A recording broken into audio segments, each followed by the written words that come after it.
видовме дека ние како христијани, секој пат имам предвид оние вистинските, а ќе видиме оваа вечер кои се тие вистински христијани, многу јасно кажано во Словото. На крајот говорев и кажав барем една реченица да запомниме од тие два стиха, дека треба да се разликуваме во овој свет во кој што живееме, треба да се разликуваме едни помеѓу други, токму поради односот.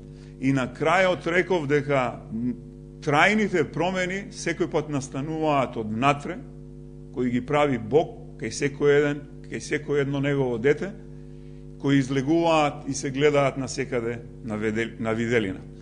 Меѓутоа почнав со ова, затоа реков ваква реторика и малку ми е чудна и не можам да ја разберам од причина можно ли е луѓе да си простуваат постојано и можно ли истите тие луѓе да си грешат постојано.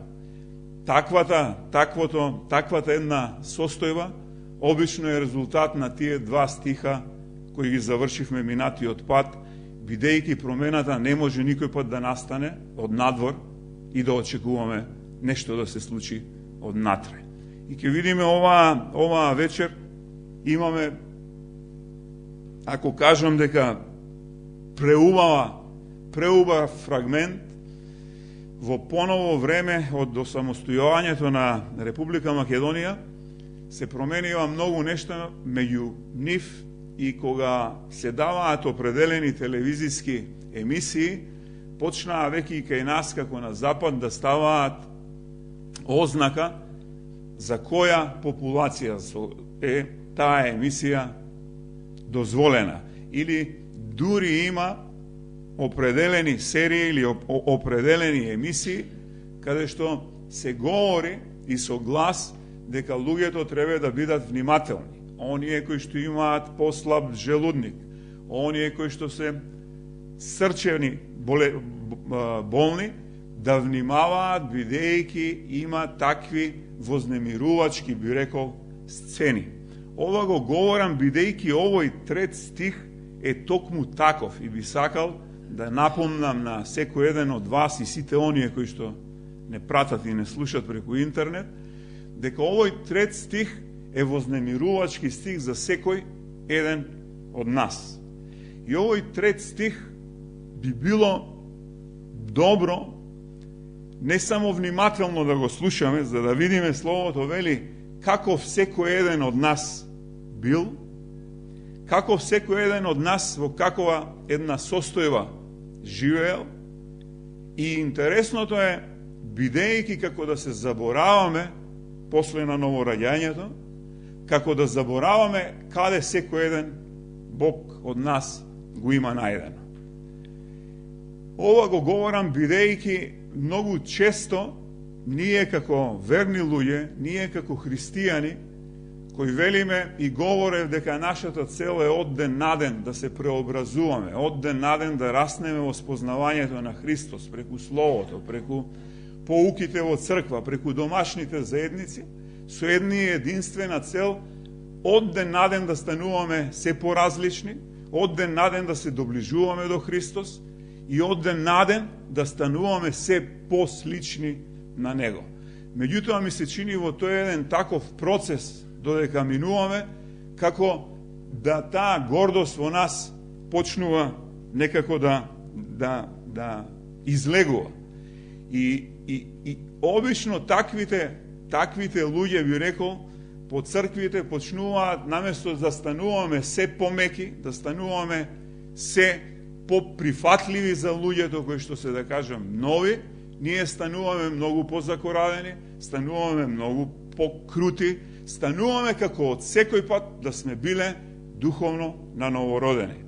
Бидејќи таа ја нарекуваме една духовна ароганција, што она содржи кај нас христијаните, дека секој пат очите ни се вперени кај оној другиот што прави некаков поразличен греф него отколку ние самите.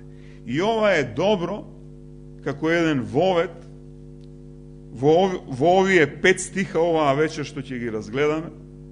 Боријан ги прочита од 3 до 7. Меѓутоа, третиот стих, како што реков, е многу значаен стих. И тој вели, бидејќи така започнува апостол Павле, бидејќи и ние некогаш бевме. Какви тоа некој пат сите ние овдека што седиме сме биле, ќе видиме има 7 карактеристики кои нималку, како што реков, не се пријатни ниту за слушање, уште повеќе кога би секој еден би се замислил и секој еден би имал сочувство на ова што го говори овој текст, навистина се страшни, би рекол овие стихови. Бидејќи ние некогаш бевме неразумни, првото нешто со кое што почнува неразумноста или луѓето без ум. Оваа вечер може би почесто ќе го спомнувам Борјан, бидејќи вчера поминавме една убава вечер на младинските часови, а велам убава, за да знаете во што е убавината според мене, кога има дискусија и кога не можете да си станете, да си тргнете од дома, него не можете просто да си изнакажете. И бидејќи многу пати сум рекол, не верувам во случајности, така и вчера се случи и темите кои што ги работевме, па на Борјан му вика вечерва овој текст ќе ти даде, се надевам дека многу одговори на тоа што го говоревме. И неразумните луѓе какви сме биле и секој еден од нас, во буквална смисла на зборот, вели дека безсмислени или буквално вели сме биле глупаци. Глупаци од причина што во изреки 10.23 се вели и истиот збор е употребен, вели глупавиот наоѓа задоволство во зло однесување, но разумен човек ужива во мудроста. Неразумноста овдека за која што почнува да се говори и секој еден од нас бил, нашето однесување пред да не Христос најде, било како еден глупав човек. И ние ако се вратиме, како што реков, ако имаме малку сочувство за тоа какви сме биле пред Христос да не најде, во оваа неразумност, луѓето и ден денеска, кој сум бил порано дел и јас сме велеле, ако човек има успешен бизнис, ако човек заработува добри пари, ако човек живее со еден збор добро, сите велат тој човек е многу успешен. По овој критериум и по оваа неразумност, текстот вели дека таквите луѓе се глупави луѓе и таквите луѓе се неразумни луѓе. Бидејќи и ние некогаш бевме вака глупави, и повторува, бевме и непокорни.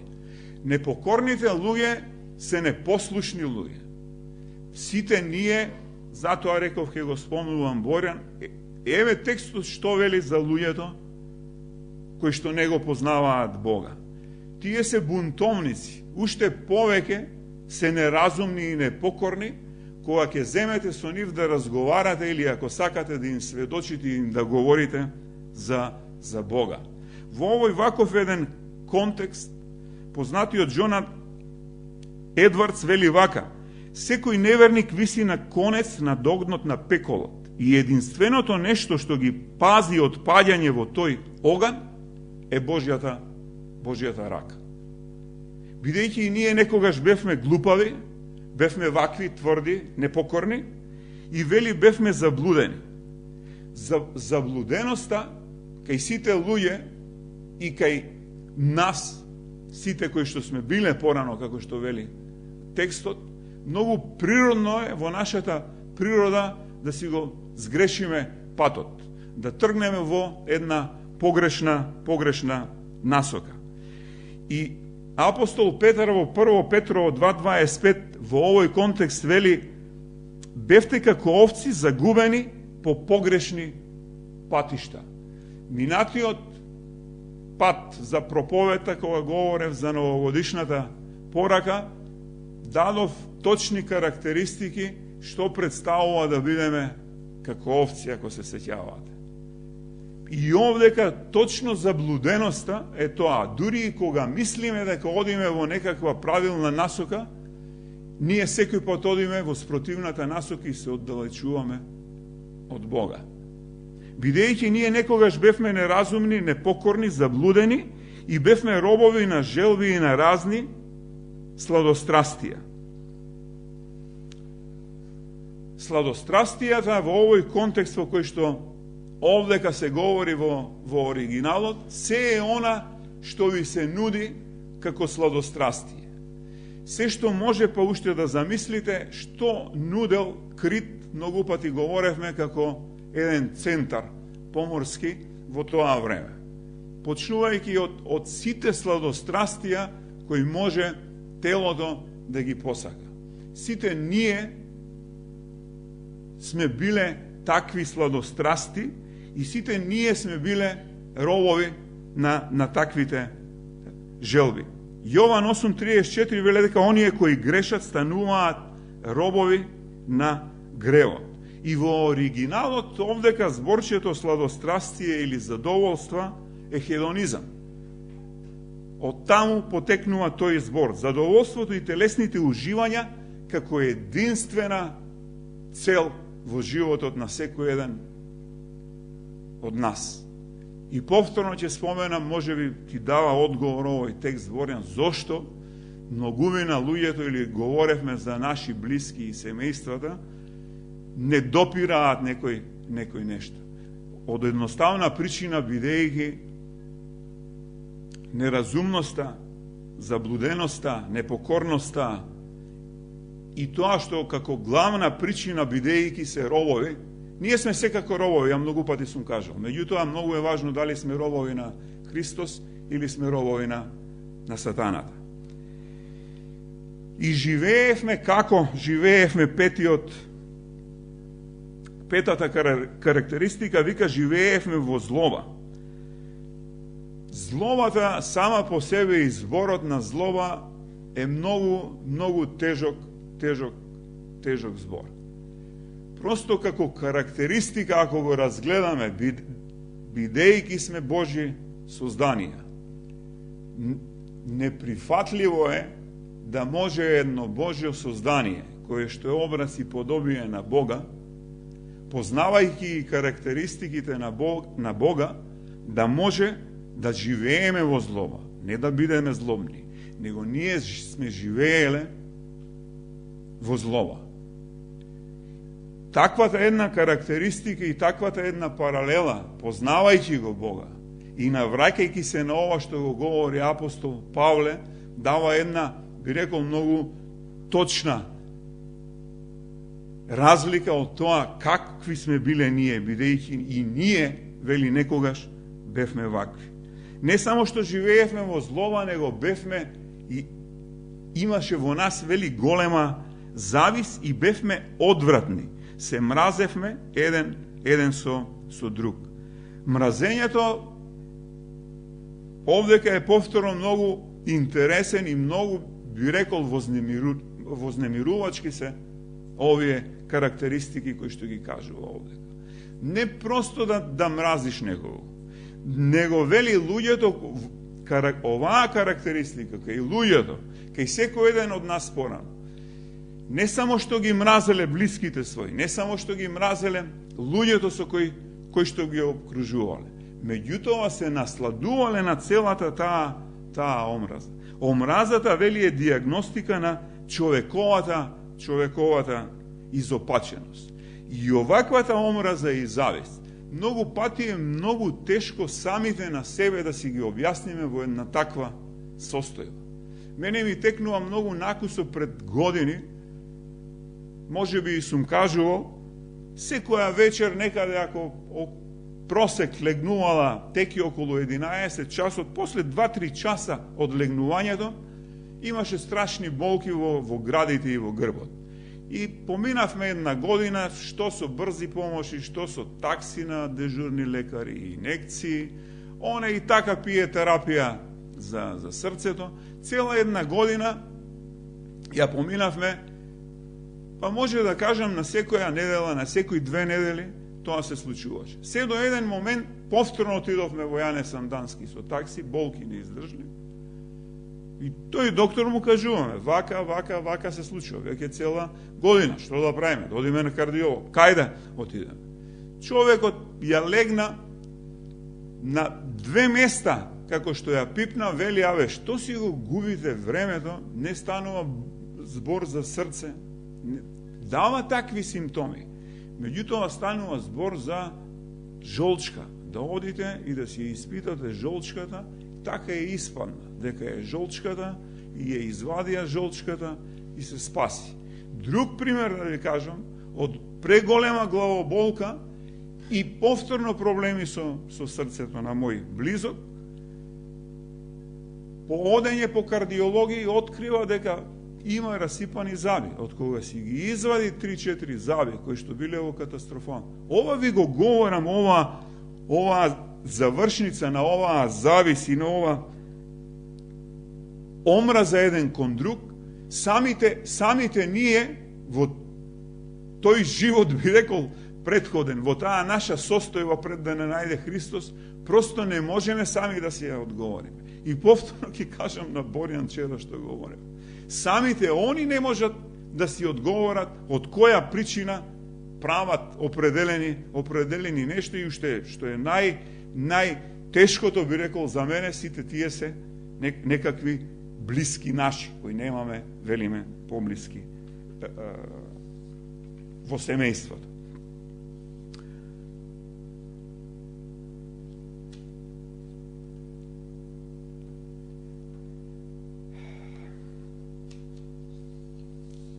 Само еден момент.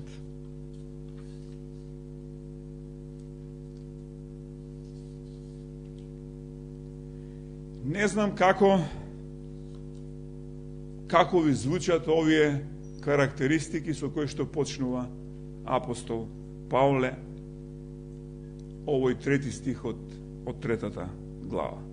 Бидејќи вели и ние некогаш бевме вакви, какви што се овие карактеристики, со еден збор сите знаеме дека сме биле грешници. Меѓутоа, од кога ќе ги погледнете овие карактеристики една по една, разглобени, да бидеш грешник звучи некако многу културно, многу примамливо би рекол да бидеш грешник. Но контекстот на овие стихови и на оваа вечерашна моја беседа, како што ја насловив, како да станеме наследници на вечниот живот, имали спасение, имали спас од една ваква состојба и од 4 до 7 стих ќе ги видиме дека надежта, дека спасението, дека би рекол лекот од една ваква болна состојба има и постои. И добрата вест е дека има спасител. Добрата вест дека има спасение од една ваква тешка состојба. Меѓутоа, пред да настапи спасението, има многу важен сегмент, повторно ќе кажам и тој го говоревме синојка, дека има некакви услови. Не можеме туку така да дојдеме до определени нешта. Имам предвид за спасението овдека. Се додека самите ние не ја признаеме таа наша грешна природа, нема како да настапи лекувањето. Нема како да настапи спасението. И интересното е што ако во овој трети стих главниот актер за сите овие лоши карактеристики сме ние или е човекот, веќе од 4 до 7 стих човекот го нема никаде. И на сцената настапува Спасителот и сите овие 4 стиха понатака, сето она како лекување, сето она како спасение го изработува сам Бог. Ние доваѓаме во една, би рекол, состојба каде што сме примачи, каде што без збор, без многу големи активности, би рекол никакви, доваѓаме до една здрава состојба. И интересното е што во Дела апостолски 2 глава 24 од 47 стих вели: фалејќи го Бога, беа омилени кај сите луѓе, а Господ секој ден ја умножуваше црквата со оние што сакаа да се спасат. И овдека настапува на сцена, би рекол, можеби најсуштинската операција која што ја има направено, нели, Бог за човештвото, која што има направено за неговото создание. И продолжува кога се јави добротата од една состојба ваква како што сме биле, кога се јави добротата во самата суштина на зворот, добротата, и тука имаме ние различни разбирања. Многу често она што го говорев од порано, дури и денеска, луѓе велат за луѓе или за човек е добар по едни критериуми, ако ти сврши работа, човекот е добар. Ако имаш некаква мака и ти излезе во пресред на маката, човекот е добар. Се до моментот додека или нема да ти излезе во пресред, човекот веднаш станува лош. Оваа доброта која овдека се јавила како карактеристика, вели добротата е трајна и добротата потекнува од срцето. Суштината е да имаш добро срце. И повторно контекстот е да имаме добра мисла, да имаме добра волја, да бидеме сочувствителни едни за други. Ете, такво нешто се јавува и многумина не разбираат или го обвинуваат Бога за добрината, за толеранцијата и за трпението кое што Бог го има кон секој еден од нас. Кога Бог не би имал една ваква доброта за каква што почнува и ја кажува овој текст, нема како никој од нас да дојде до спасение. Благодарение на Бога, бидејќи е многу трпелив и бидејќи многу е толерантен, па можеме и не трпи со таа долготрпеливост негова, за да може да не привлечи и да не собере, вели, како квачката што ги собира пилињата. И кога се јави добротата и човекољубието, многу интересен збор за човекољубието. Од тука за човекољубието исто во оригиналот тоа е коренот на филантропијата. Паралелата, ако се навраќаме што слушнавме, какви сме биле ние, 7 карактеристики, и кога се јави добротата и човекољубието на нашиот Спасител, Бога вели, разликите се како црно и бело. Не можеме да избегаме од таа наша бедна, ви рекол, не знам кој е вистинскиот збор, меѓутоа, на вистина бедна состојба од овие 7 карактеристики, од овој 1-3 стих, и ова, како сонце да изгрева, како сонце да го огрева овој цел текст.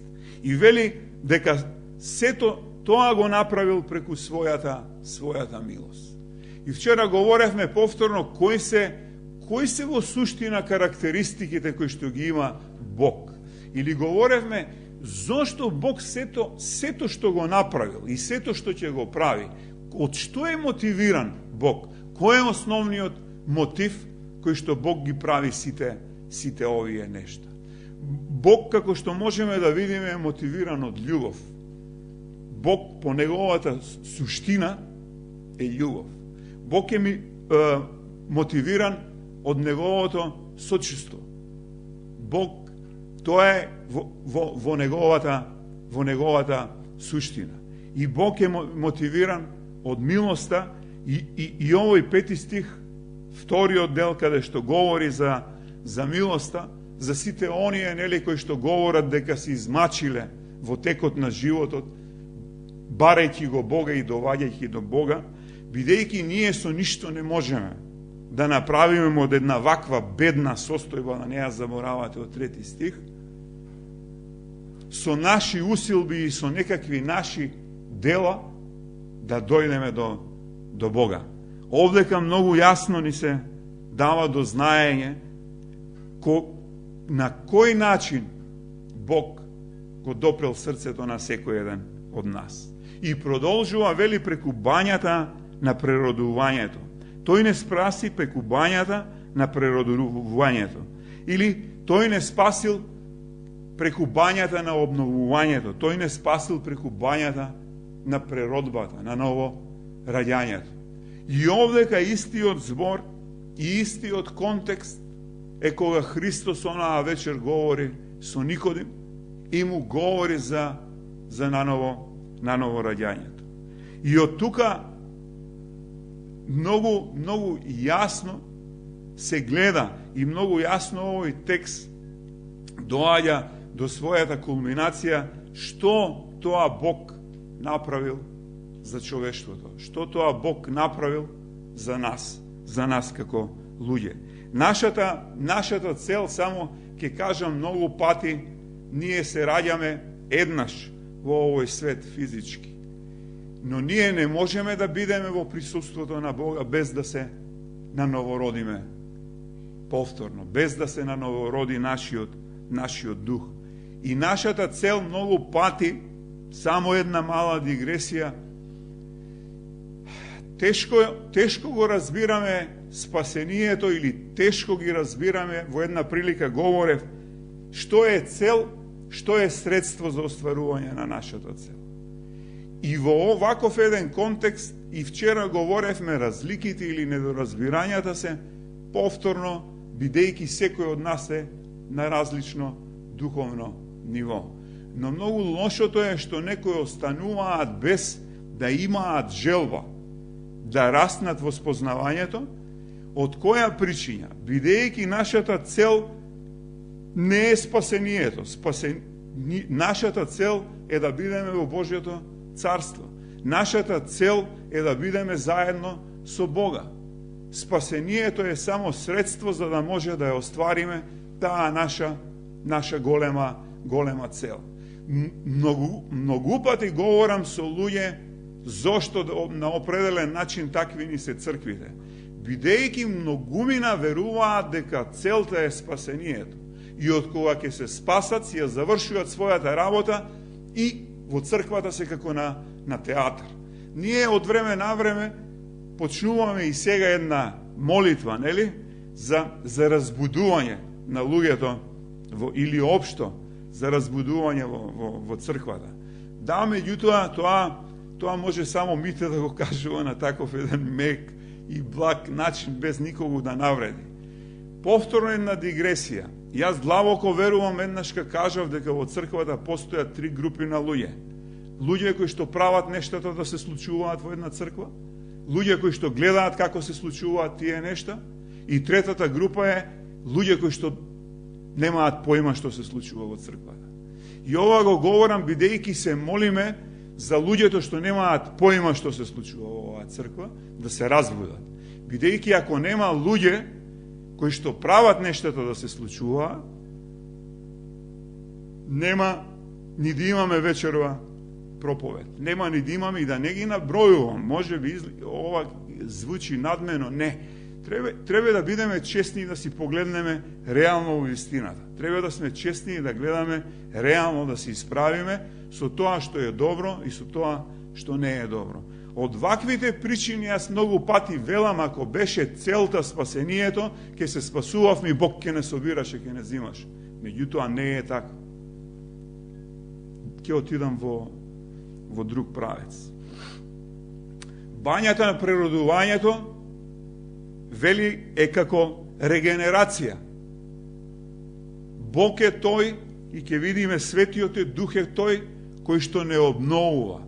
Тој е тој промотор во нас кој што ги прави промените, како што велам, од натри, и таквите промени се трајни.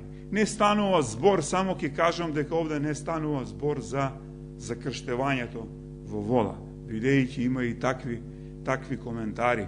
Бидејќи крштевањето исто, само накусо ќе кажам, крштевањето во вода не може да не спаси. Крштевањето во вода не спасува, него процесот е малку поинаков. Прво треба да се нановородиш, па потоа доаѓа крштевањето во вода, како еден повторно надворешен чин на некоја внатрешна промена и внатрешна состојба.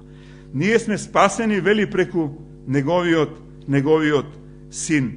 И може да видиме дека Христос е тој. Бог, вели, го излеа Светиот Дух преку неговиот син. И тоа вели текстот дека изобилно го излеа.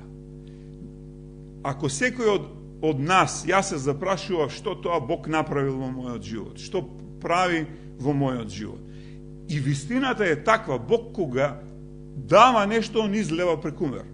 Никој пак Бог не ти дава нешто како некој на сила јас велам да си му земал. Така вели и овдека. Бог кога ја прави промената, Бог кога го излеал Светиот Дух, што велам како промотор, тоа го направил во изобилство. Тоа го направил, како што реков, од љубов. Тоа го направил од милост. И на крајот вели нешто, ние сме спасени преку неговата благодат. Благодата, или тој е тој доставувач на таа наша радост кој многумина не можат да ја разберат. Откаде таква една радост кај вистинските, како реков, христијани. И повторно овој текст овдека не можам да видам за многумина кои што нели се делиме по хоризонтала и по вертикала. Овдека вели Христос, овдека вели Бог, но и Христос со Никодим кога говори дека можеш да бидеш христијанин само ако се нановородиш. Или вистински на новородените луѓе, тие се христијаните. И тука завршува целата приказна. И тој доставувач, би рекол, таа благодат, таа незаслужена корист која што сите нас не амнестира од сето она кое што го видовме во 3 стих. Нема како, ако се замислите, и нема со што ние да може да се искупиме од една таква, би рекол, страшна состојба. Каков е резултатот од сето ова? Ако знаеме какви сме биле и ако знаеме што е направено, што направил Бог преку неговиот еднороден син, преку Светиот Дух, и сето ова што ни го дава, што може да биде од едни неразумни, непокорни, заблудени, робови, кои живеат во злоба, во завис, се мразат едни со други, се станува во еден миг, се станува нешто поразлично, се станува нешто добро благодарение на неговата љубов, благодарение на неговата милост, благодарение на неговото сочувство што го има едни кон нас. Резултатот од сето ова, од едно црнило и едно огреано сонце, велиме дека стануваме оправдани наследници на вечниот живот.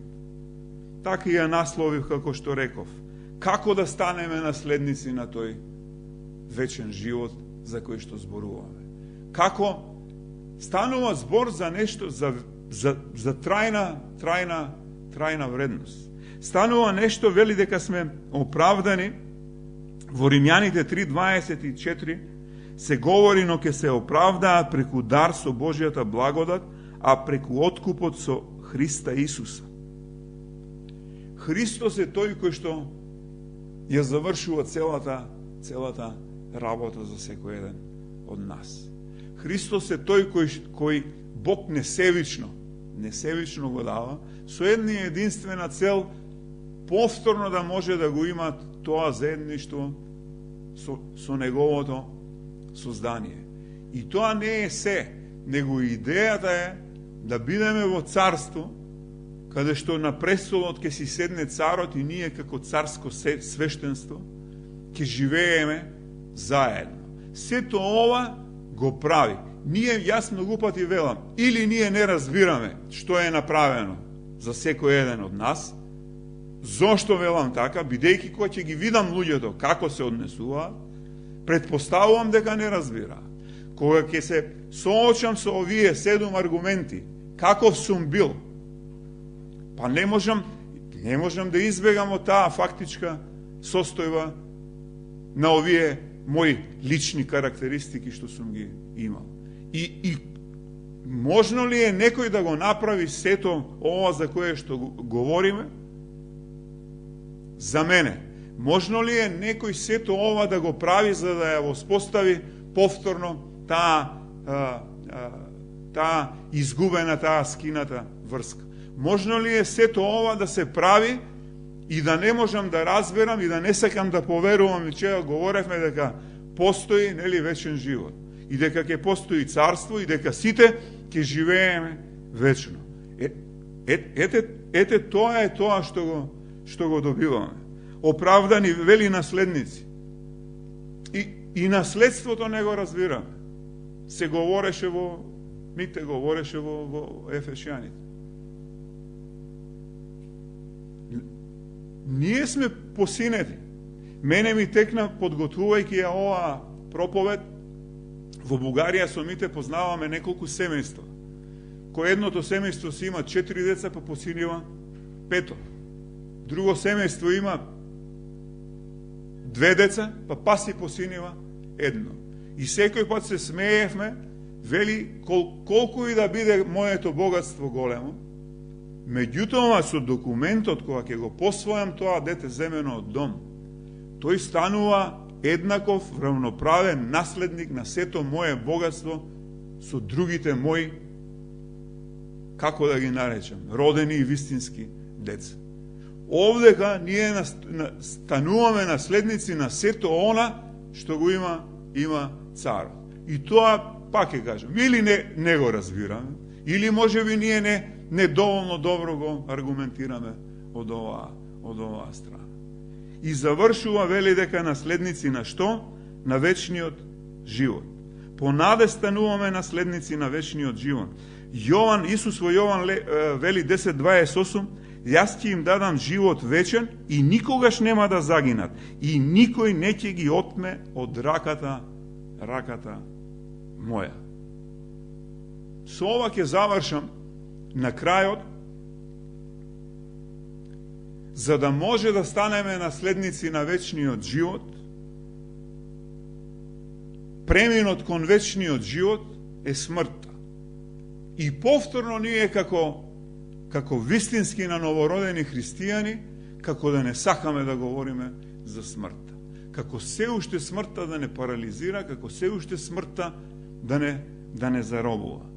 Би сакал да ви кажам сосема накусо од еден стручен аспект, психолошки аспект. Смртта еднаш ка говорев дека сама по себе нема ништо страшно. Ако земете да ја преработите со вашиот ум, не може да дојдете до никакви аргументи за да може да се аргументирате дека смртта е страшна. Смртта е страшна бидејќи ние во нашите умови си правиме една таква слика. И идејата за стравот, како што говори овдека и на многу места, не парализира и стравот не доаѓа од Бога. Што се случува со стравот? Стравот, како прва работа, стравот е емоција. Таа емоција проработува до умот и целото наше тело на еден биолошки начин, колку сме едноставно создадени. Напротив, вчера говоревме, луѓето не можеме ни да си поиме колку сме совршено и колку сме комплицирани и како функционираме. Во таква една емоција на страв, целото тело во кратки црти се згрчува. Срцето почнува да работи многу побрзо.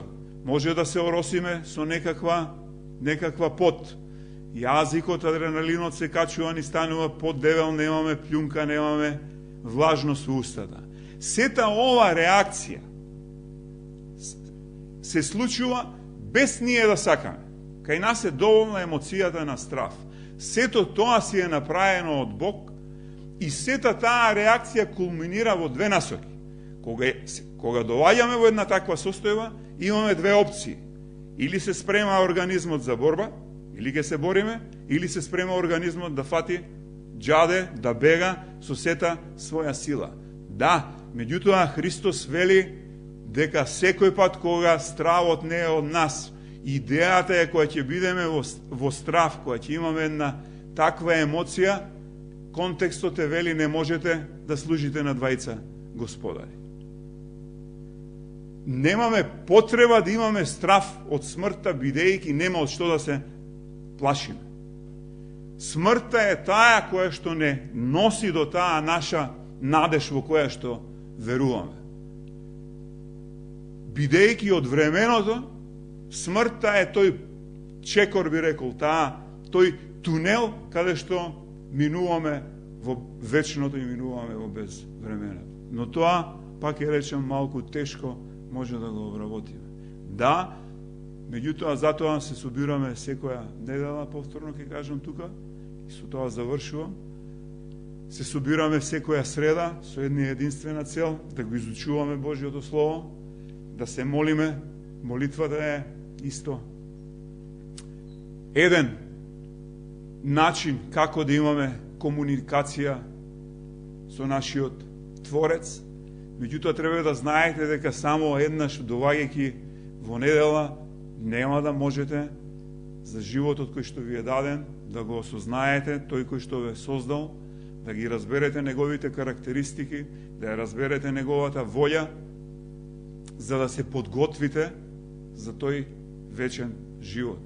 Бидејќи добро е, ова се само мали фрагменти недела и среда, но сите вие дома треба длабоко да си се посветите и на молитвата, да имате комуникација со Бог секојдневна и да си посветите на Божјото Слово и секојдневно да растете и така Бог преку Христос и Духот кој што е неизмерно излеан на оние кои што се вистински на новородени, ќе ги обновува и ќе се менуваме и ќе стануваме послични на Него. Бог да ве благослови.